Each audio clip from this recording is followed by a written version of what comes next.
जी वालेकुम सलाम। जी रासना।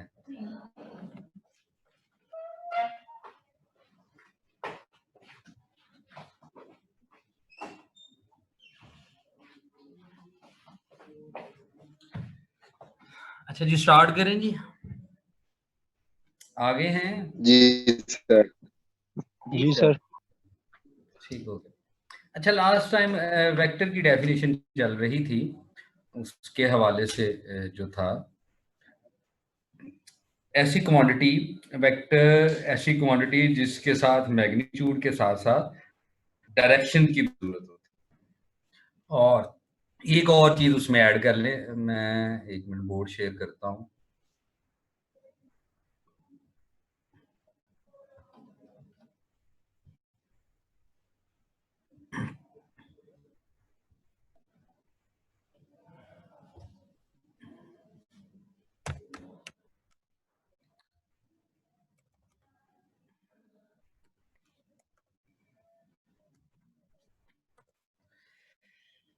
कि a quantity having both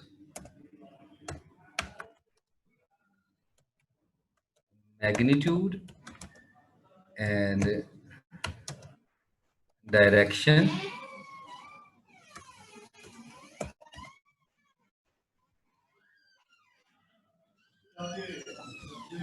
और जो चीज इसमें नई यानी थोड़ा सा ऐड करना चाह रहा हूं इसके अंदर,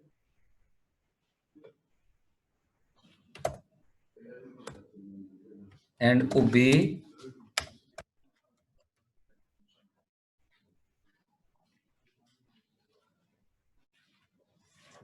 the parallelogram law.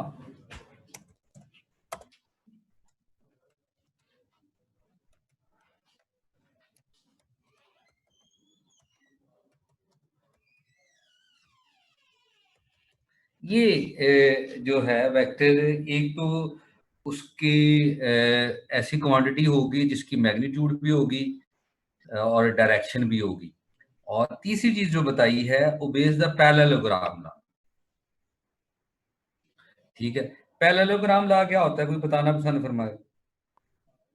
Sir parallelogram law में क्या होता है कि जो साइडों को ऑपोजिट साइडों की जो लेंथ है वो रिजल्टेंट के इक्वल होती है, यानी डायगोनल लेंथ के इक्वल होती है। दोबारा बोलिएगा। सर जो साइड्स की लेंथ है वो हमारे पास वो डायगोनल उसके के इक्वल होती है, यानी उसके रिजल्टेंट के इक्वल होती है। जी, पैरेललोग्राम ये होती है कि जिसके आमने सामने की जो साइड्स होती हैं वो बराबर होती हैं।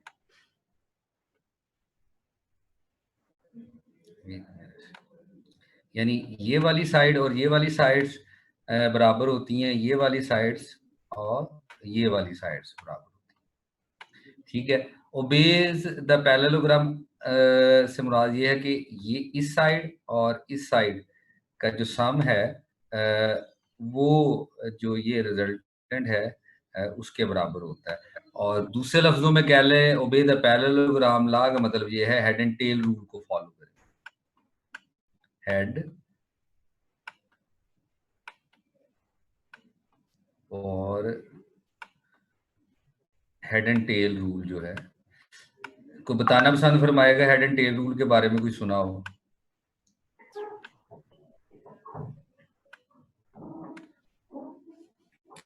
पहला वेक्टर है वो जैसे भी है, ठीक है, सपोज ये A1 है, इसको A1 कह लो, ठीक है। ये दूसरा वेक्टर है, दूसरी साइड जो है उसको रिप्रेजेंट कर रही है। वेक्टर की रिप्रेजेंटेशन पे बात करते हैं, तो पहले का हेड और दूसरे की जो टेल है वो मिला दी। तो इसी तरह वेक्टर्स को जब ऐड करना है तो पहले की टेल से दूसरे के हेड तक जो लाइन जिसको रिजल्टेंट कहते हैं, तो ये डायगोनल, बेसिकली ये पैरेललोग्राम का डायगोनल बनता है। तो ये जो रूल्स है उसको ओबे करता हूँ, यानी हेड एंड टेल रूल से हम वेक्टर्स को ऐड कर सकें, तो उसका मतलब यह है ओबेज पैरेललोग्राम लॉ। तो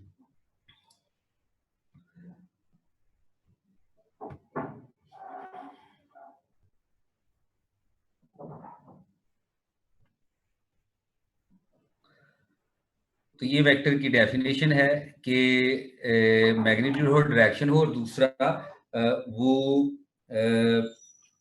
ओबे कर रहा हो पैरेललोग्राम लॉ को।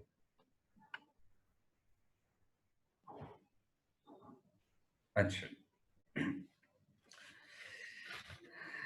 इसकी जो रिप्रेजेंटेशन है, वेक्टर की जो रिप्रेजेंटेशन है,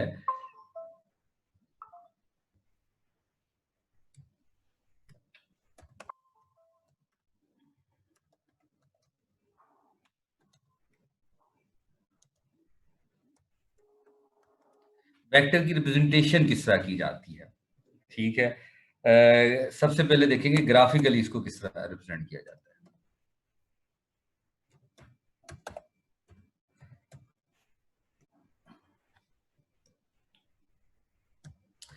है। ग्राफिकली जो है वेक्टर को जो है एक किस्म कह लें कि एक इनिशियल पॉइंट ले लें हम,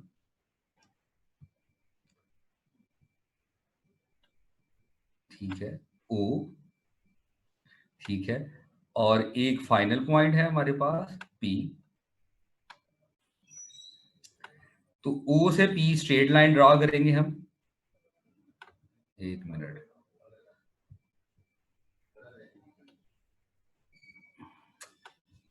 ऐसे भी नहीं चलेगा।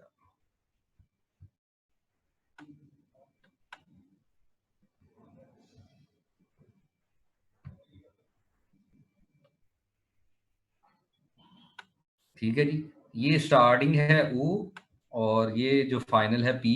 तो इनिशियल पॉइंट पे से स्टार्ट करके एंड पे जाके हम ना एरो लगा देंगे और इसको लिखा जाएगा ओ पी और ऊपर एरो लगा देंगे। तो यानी जिस तरफ को वेक्टर जा रहा है, जिस डायरेक्शन में जा रहा है, उधर एरो हेड लगा देंगे उस लाइन के एंड के ऊपर। तो जो ओ है वो इनिशियल है और इधर जा रहा है, इसको ओ पी वेक्टर इस तरह भी लिखते हैं और इसको ए कह लें, इसको कोई नाम भी दिया जा सकता है, कैपिटल लेटर भी, स्मॉल लेटर भी, जैसे जो ट्रेडिशन है। और आमतौर पे इसको बोल्ड करके लिखा जाता है ए को, ठीक है, एरो ऊपर लगा लें, बोल्ड करके लिख लें, डिफरेंट नोटेशंस है। तो ग्राफिकली इस तरह एक लाइन ड्रा की जाती है और उसके आगे हेड लगाया जाता है। दोनों साइड पे एरो नहीं लगाने हैं, एक साइड पे एरो हेड है। तो जिधर एरो हेड होता है उसको हेड बोलते हैं वेक्टर का, और जिधर से वो स्टार्ट हो रहा होता है, जिधर एरो हेड नहीं लगा होता, वहां पर उसको टेल बोलते हैं, ठीक है। तो टेल इसकी ऊपर है और हेड इसका पी पे है। अब वेक्टर ए, ठीक है, तो हेड ओ पे, टेल ओ पे है और हेड जो है पी पे है, और पी के ऊपर एरो हेड लगा रहा होता है जो उसकी डायरेक्शन को शो कर रहा होता है। ये ग्राफ है, ये ग्राफिकली ये जो चीज है ये ग्राफिकली है जो वेक्टर को प्रेजेंट किया जाता है।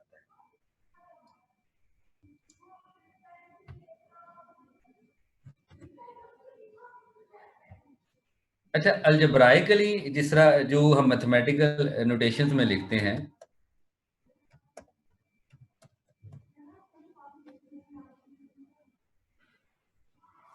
ठीक है, इसको जो रिप्रेजेंट किया जाता है वो ये है, मैंने ये बताया कि बोल्ड करके भी लिख दिया जाता है, स्मॉल लेटर कैपिटल लेटर जिससे भी है उससे भी लिखा जाता है, इस तरह भी लिखा जाता है ए, ठीक है। और एक मिनट जी,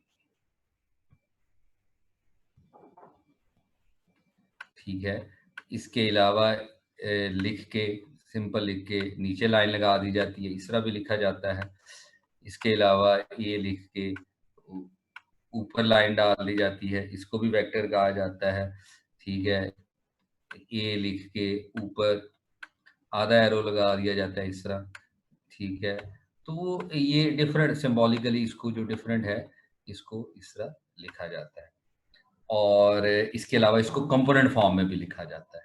ठीक है, तो इस तरह कंपोनेंट फॉर्म में इस तरह लिखा जाता है। एक मिनट, A1 पहला कंपोनेंट, A2 दूसरा कंपोनेंट और A3 तीसरा component.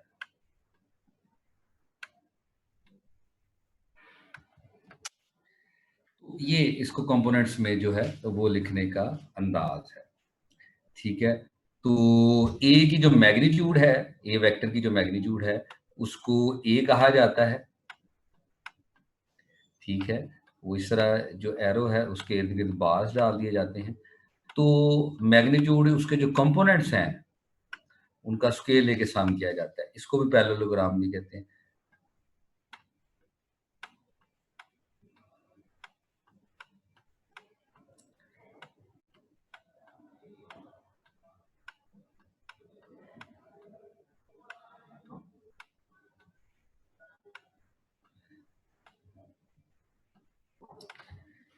A1 square plus A2 square plus E3 square.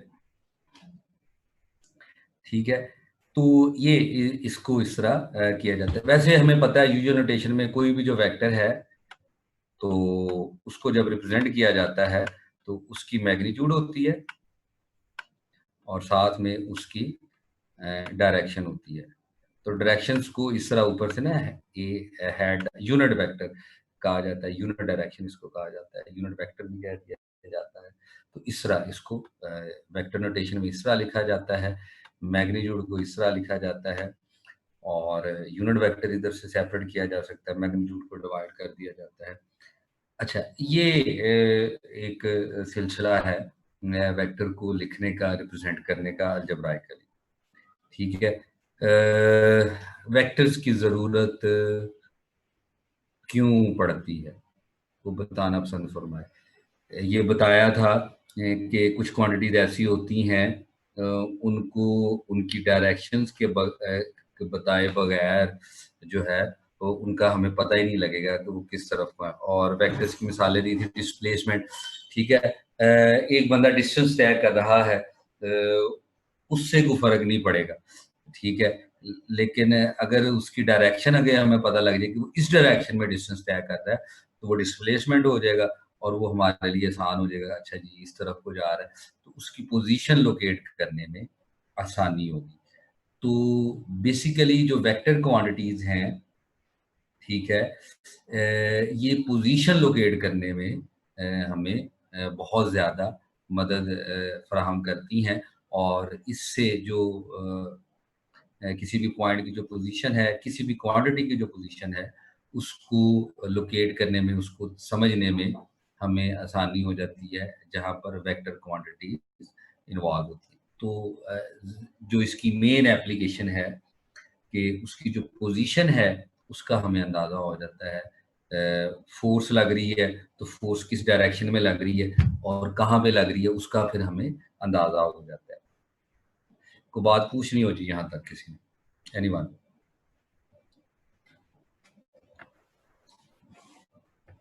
किसी ने को बात पूछनी हो जी?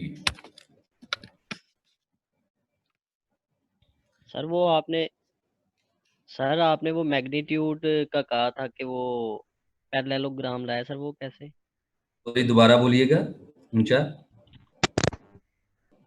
आपने मैग्नीट्यूड का बोला था कि ये पैरेललोग्राम लाया, ये कैसे? मैग्नीट्यूड का तो नहीं बोला था, वेक्टर का बताया था कि वेक्टर पैरेललोग्राम ओबे करता है। ये मैग्नीट्यूड जो क्लियर करते हैं ये जो है आपने देखा होगा वो याद हो, पाइथागोरस थ्योरम होता है एक हमारे पास, नाम जी सुना है? सर। Pythagoras theorem. जी सर। पैथागोरस। वो किस तरह होता है तो सर उसमें बताना हाइपोटेन्यूज का square is equal to base square plus perpendicular square, तो उस तरह जी। फिर हम स्क्वायर। ठीक है, तो पैरेललोग्राम के अंदर जो ये जो कोऑर्डिनेट्स होते हैं ना, जो कंपोनेंट्स होते हैं, उनका स्क्वायर करके ऐड कर दें और स्क्वायर रूट ले लें। ठीक है, तो ये मैग्नीट्यूड दे देते हैं हमें। ठीक है सर, थैंक। उसमें भी पैथागोरस में भी यही हो रहा है ना, जो इसको हाफ कर लें, अगर हम इसको पैरेललोग्राम को, तो वो ट्रायंगल बन जाती है ना, ठीक है ना। दो ट्रायंगल्स को मिला ले तो उसकी जो शक्ल है, दो सेम ट्रायंगल्स को अगर आप को मिलाते हैं शक्ल को, तो वो पैरेललोग्राम बनती है कि नहीं। हाइपोटेन्यूज जिनका जिनका डायगोनल सेम हो जाए ना, दो पैरेलल दो ट्रायंगल, ठीक है, जिनका हाइपोटेन्यूज सेम हो, तो वो शेप जो है वो पैरेललोग्राम की बनती है, ठीक है। तो ये वहां से ड्राइव किया गया हुआ। क्लास हो रही, क्लास के बाद ऊपरली साइड।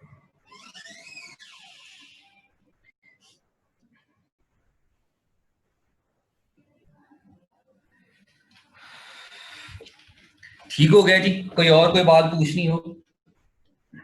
सर इसका मतलब कि हर दो पॉइंट के दरमियान एक यूनिक फ्री वेक्टर लाई करेगा लाजमी। जैसे ओ और पी आपने दो पॉइंट रखे, उनके दरमियान वेक्टर आपने लाई करवा दिया, तो ऐसे हर पॉइंट के दरमियान वेक्टर लाई करेगा। अगर डायरेक्शन बताओ फिर, अदरवाइज नहीं। ठीक है सर। डायरेक्शन क्या होती है, ये मेरा सवाल था last time.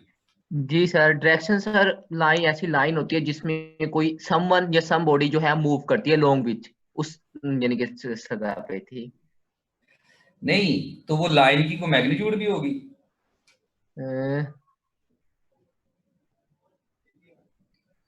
Line itself sir scalar quantity है सर।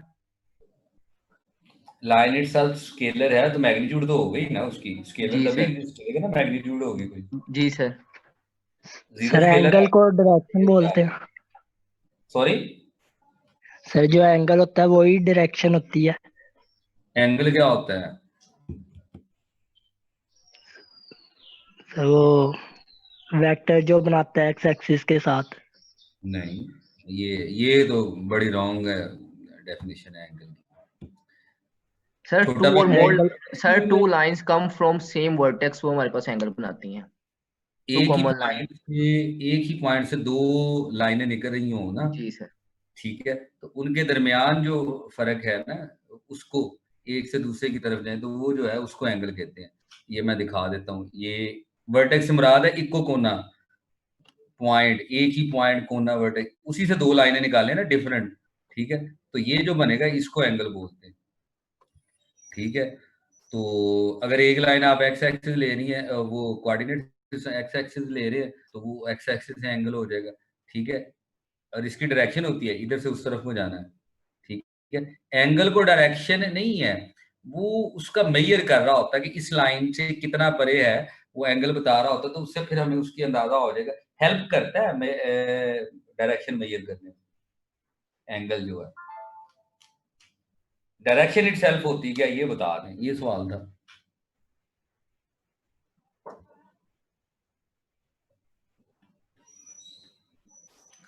सर इसका वही फिर आपने जैसे बताया कि जिस तरफ हम मूव करते हैं हमारी मूवमेंट होती है कुछ ऑब्जेक्ट की किसी बॉडी की, तो वो हमारे पास उसकी डायरेक्शन होगी।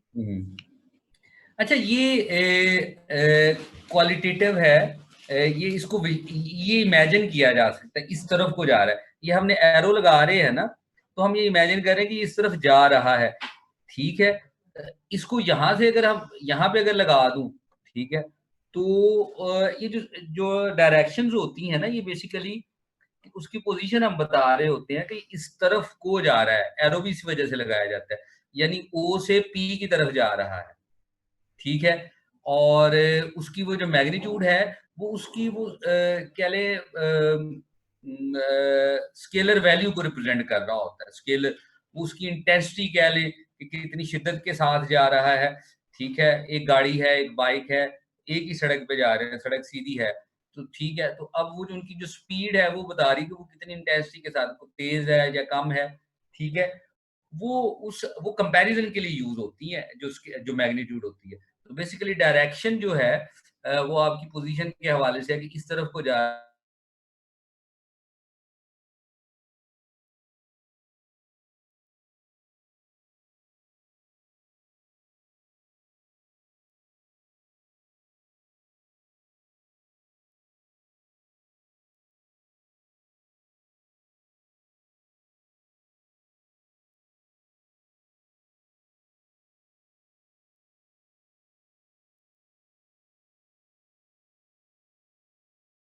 ये वेक्टर कहाँ,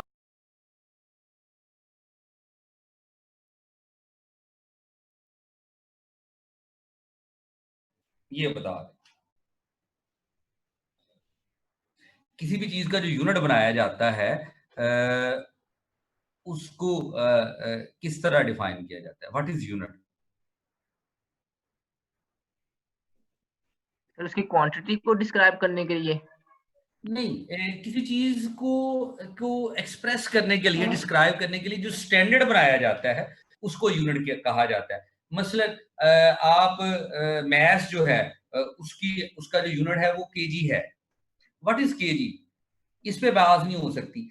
इसी तरह जो यूनिट वेक्टर है इसको डायरेक्शन भी कहा जाता है वेक्टर की। तो इसकी डेफिनेशन जो है ना वो वेक्टर के लिहाज से तो है, लेकिन इसको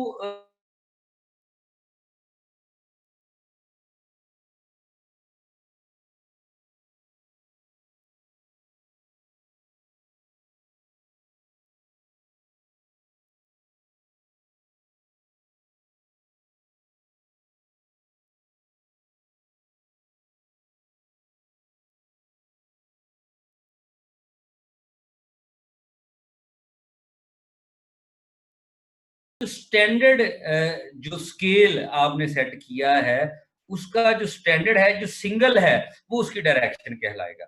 मसलन ए है, अगर इसकी मैग्नीट्यूड 1 कर दी जाए, ठीक है, तो अब 1 है, अब उसकी साथ डायरेक्शन लिख दी जाए, ठीक है, तो वो सिंपली डायरेक्शन होगी। 1 इंटू समथिंग, वो समथिंग ही हुआ करता है ना। जी सर। 1 इंटू समथिंग, ठीक है, तो जो समथिंग है वही जवाब हुआ करता है। ये यहां से ड्राइव किया गया। इटसेल्फ डायरेक्शन जो है ये स्टैंडर्ड है, इसको उस तरह डिफाइन नहीं किया जा सकता। अब ये जो फार्मूला बनाया हुआ है उसके लिहाज से हमने बना लिया कि स्टैंडर्ड को आपने मेजर कैसे करना है जी, वो कैटेगराइज कर लिया, इसको ये इधर मल्टीप्लाई हो रहा था उधर जाके डिवाइड हो जाएगा, यानी ओरिजिनल वेक्टर को उसकी मैग्नीट्यूड से डिवाइड कर देंगे। ये डिराइव्ड डेफिनेशन है किसकी? यूनिट वेक्टर की। और जो यूनिट वेक्टर की जो डिराइव्ड डेफिनेशन है वही उसकी डायरेक्शन कहलाएगी। लेकिन इन पर्टिकुलर जब जो यूनिट वेक्टर आता है आपके पास, उसको आप जब ग्राफ में प्लॉट करते हैं तो उसको फिर आप ड्रॉ करने के बाद आप कहते हैं अच्छा जी इस डायरेक्शन में जा रहा है, ठीक है। जो कंपोनेंट है उनके कॉम्बिनेशन के लिहाज से लिखेंगे ना। फरहान चिश्ती कुछ पूछना चाह रहे हैं जी, हाथ खड़ा किया है या वैसे सर हमने यूनिट वेक्टर की डेफिनेशन पढ़ी तो है सर। क्या? Sir which have magnitude 1।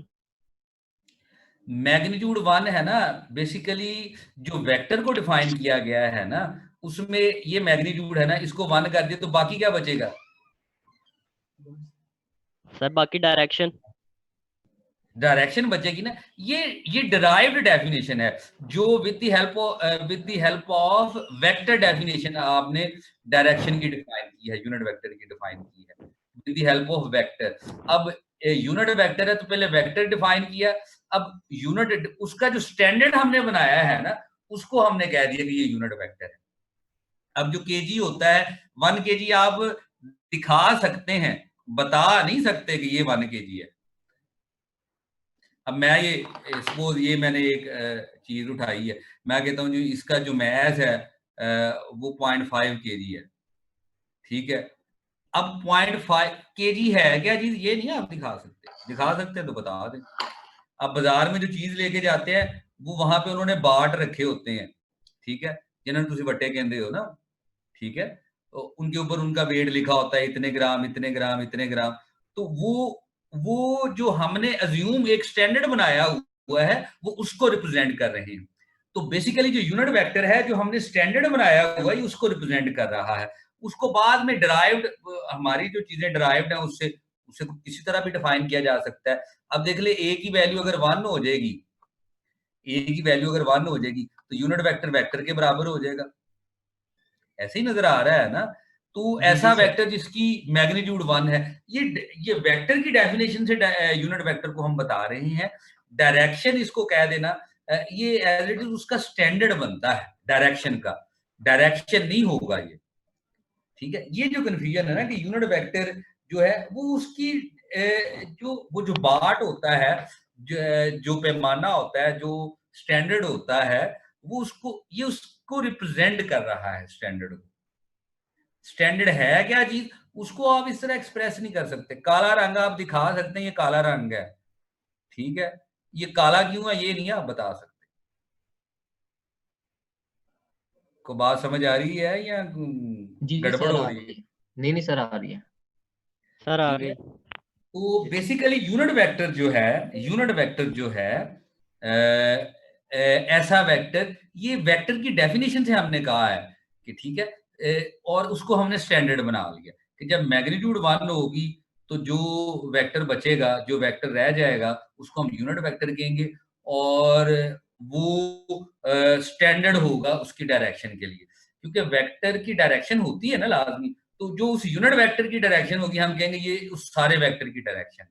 ये स्टैंडर्ड बना रहे हैं, एज सच इसको डायरेक्शन नहीं कह सकते, ये डायरेक्शन का स्टैंडर्ड है।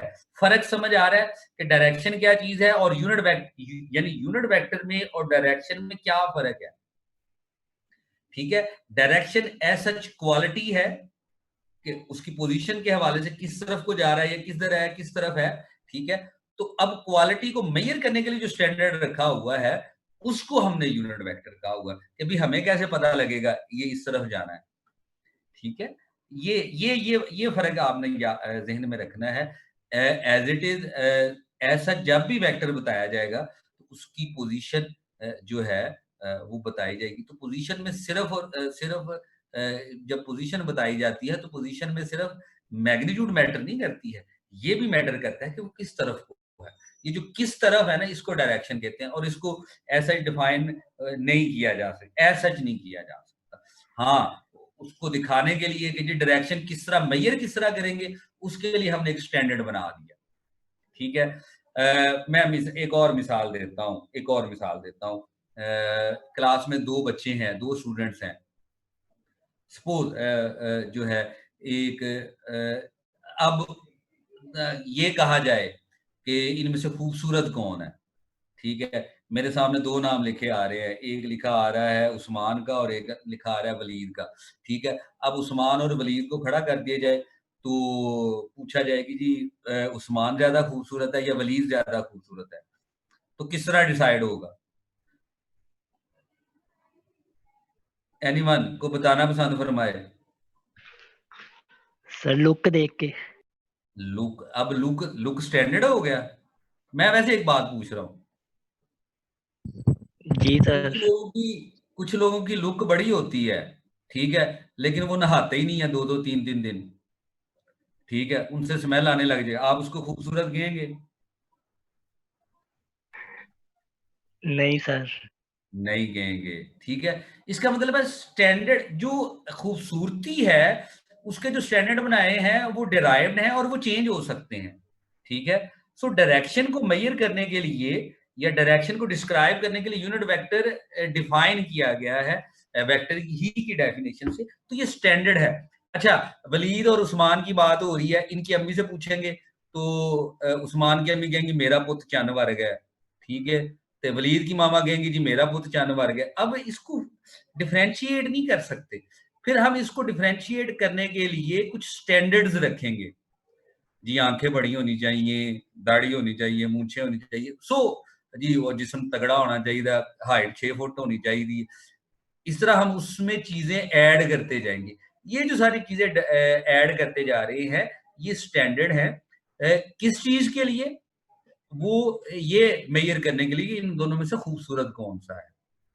ठीक है, तो जब भी जो क्वालिटीज होती हैं ये नहीं हम दिखा सकते कि ये 2 किलो हसीन है या 5 किलो हसीन है, ये हम नहीं दिखा सकते। ठीक है, तो जो क्वालिटी हुआ करती है, क्वालिटी को मेजर करने के लिए कुछ स्टैंडर्ड्स बनाए जाते हैं। ठीक है, तो जो यूनिट वेक्टर है ये डायरेक्शन मेजर करने के लिए स्टैंडर्ड है, डायरेक्शन नहीं है, ये फर्क रहे। ठीक है, मतलब कोई आज खड़ा होकर कह दे ठीक है, काफी एक्टर्स चल रहे हैं, मुझे तो अब जेहन में नाम नहीं आ रहे, चले इंग्लिश ले लेते हैं, ब्रैड पिट है जी, ये स्टैंडर्ड, वो स्टैंडर्ड हो सकता है, ये नहीं कह सकते वो खूबसूरत है। यानी खूबसूरती है क्या चीज, ठीक है, और उसको हम नहीं कह सकते।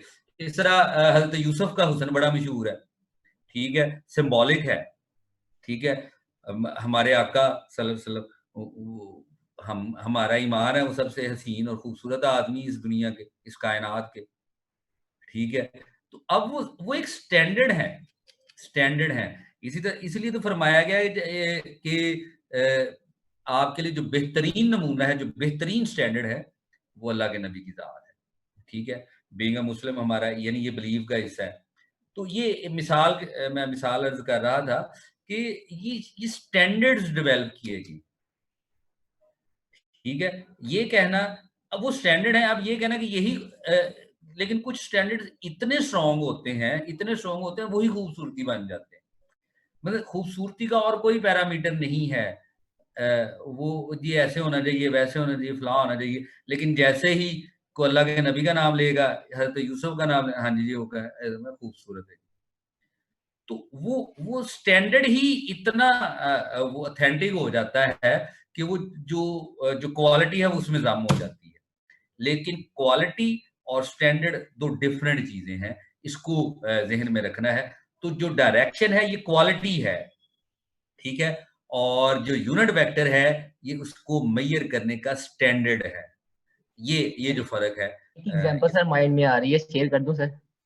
सॉरी, एक एग्जांपल माइंड में आ रही है, शेयर कर दूं? जी जी बिल्कुल करें। जैसा कि हमारे पास एक प्लेन है, प्लेन में हमारे पास डायरेक्शन होती है 3, हॉरिजॉन्टल, वर्टिकल और जी एक्सिस में।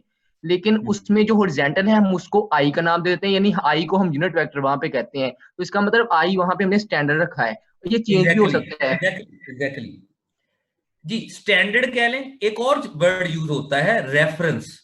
रेफरेंस, डायरेक्शन रेफरेंस भी हो सकती है और डायरेक्शन स्टैंडर्ड भी हो सकती है, उसको ठीक है बताने सर, के लिए, ठीक है बताने सर। के लिए, ठीक है।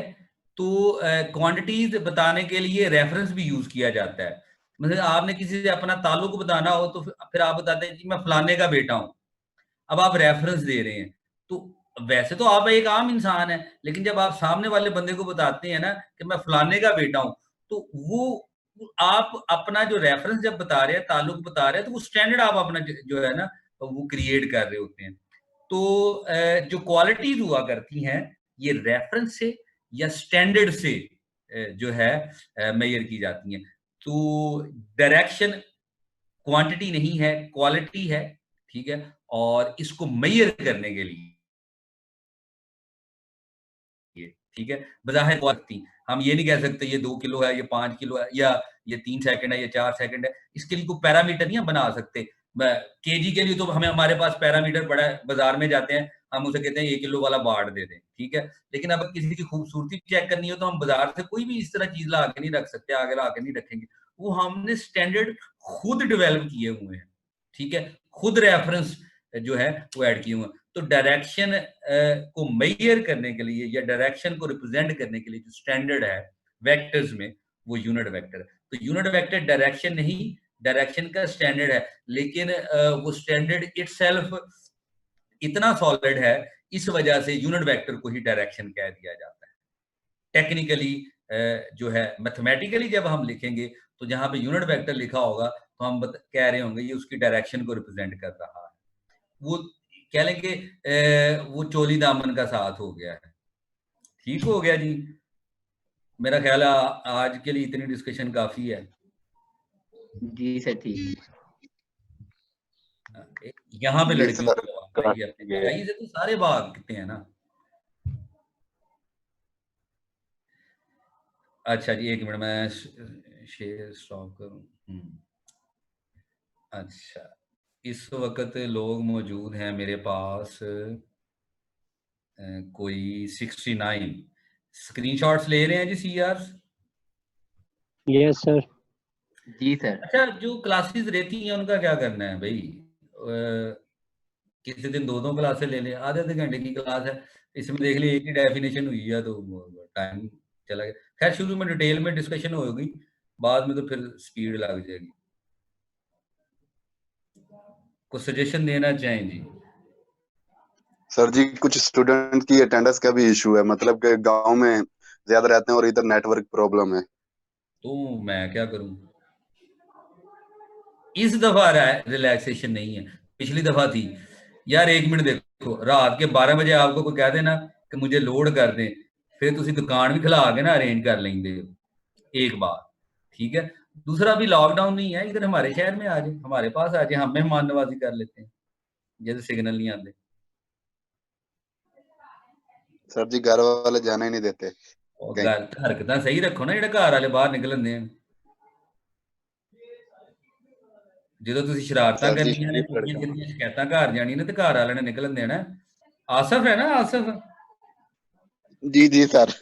ਕੋਈ ਸ਼ਰਮ ਹਿਆ ਕਰ, ਝੰਗ ਏਡੀ ਦੂਰ ਨਹੀਂ ਹੈਗਾ ਤੇ ਉੱਥੇ ਸਿਗਨਲ ਨਾ ਆਉਂਦੇ ਹੋਣ। एडा सर तो शरीफ बच्चे हैं मैथ के सारे, हम लोग हैं, मैथ के सारे शरीफ बच्चे होते हैं। मैं ना इस तरह ऑनलाइन क्लास में इस तरह इस पे बहस नहीं कर सकता। किस दिन लाइव बह के गल करो, फिर मैं तुहाडी शराफत दसां तुहानूं सारिਆਂ ਨੂੰ, ठीक है। अल्लाह ने पर्दे पाए हुए ने सारिਆਂ ਦੇ, शुक्र अदा करिया करो। सारे इंसान है, खता का पुतला है, ठीक है। हर किसी में कोई ना कोई खामी है। अगर किसी को नहीं पता आपकी खामी का, तो शुक्र अदा करे, अल्लाह ने पर्दा डाला हुआ उस पर।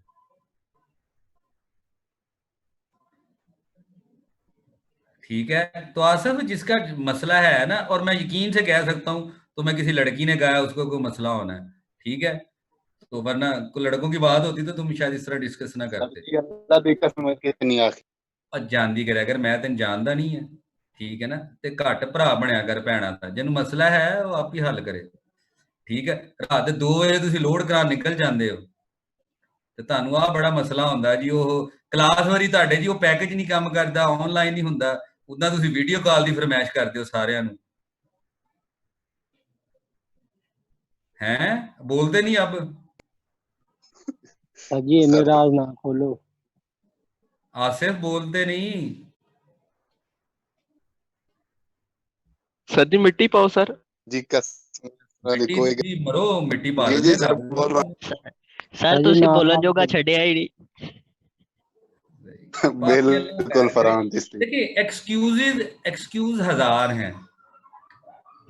तो जब किसी ने मुलाकात करनी हो तो कोई बहाना नहीं होता, जब उसका दिल कर रहा हो, और जब दिल ना कर रहा हो तो जो बारिश हो रही है, रास्ते खराब हैं। सर जी मैं आपको अभी वीडियो मतलब कि कैमरा ऑन करके बता सकता हूँ, मैं गांव में इधर ये सर्विस प्रॉब्लम हमेशा रहता है, किसी वक्त सर्विस आ जाती है और किसी वक्त नहीं तो अपनी आती, सर्विस इसलिए सर जी मैं अपना बता रहा हूँ।